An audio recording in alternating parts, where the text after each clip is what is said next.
কোনো এক জায়গায় লেখা ছিল, জীবন বদলে দিতে পারে এমন কিছু কথা। এক, জীবনে কখনো কাউকে পরোয়া করো না, নিজের যোগ্যতায় নিজে এগিয়ে যাও।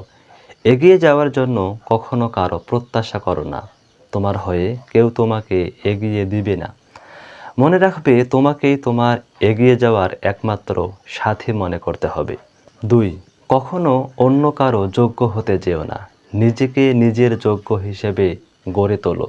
কখনো অন্যের মনের মতো হয়ে ওঠার চেষ্টা না করে বরং নিজের মনের মতো হয়ে ওঠার চেষ্টা করো।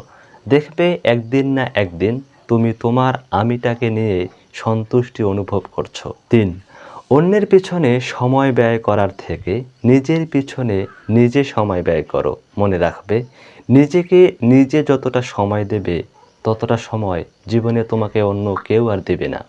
চার, তোমাকে তুমিই গড়ো, তোমাকে তুমিই ভাঙো। নিজের ভবিষ্যতের জন্য নিজেকে গড়ো, নিজের ভুলগুলো সংশোধনের জন্য নিজেকে ভাঙো। দেখবে দিনকে দিন তোমার উন্নতি হয়েছে। কিন্তু যখনই তুমি অন্যের জন্য নিজেকে ভাঙবে কিংবা গড়বে, তখনই সে ছেড়ে গেলে তুমি ডিপ্রেশনে ভুগবে। তাই অন্যের জন্য নয়, নিজের জন্য নিজেকে ভাঙো এবং গড়ো।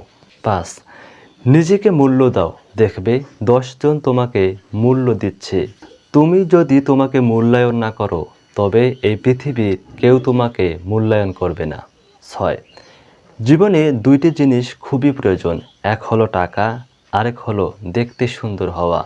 পুরুষের অর্থ না থাকলে আর নারীর সৌন্দর্য না থাকলে কোথাও কোনো দাম নেই, না ঘরে না বাহিরে।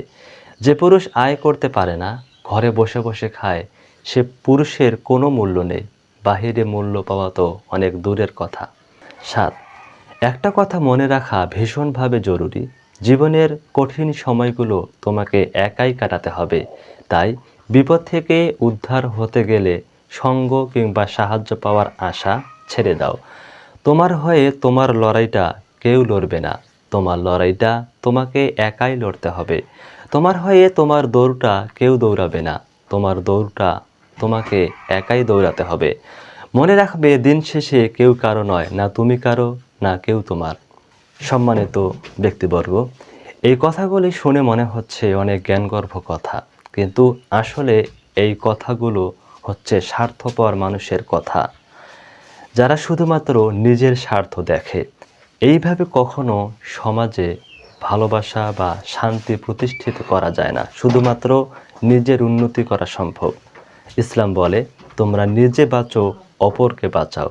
তোমরা নিজে খাও, অপরকে আহার করাও। এটাই হলো সঠিক শিক্ষা।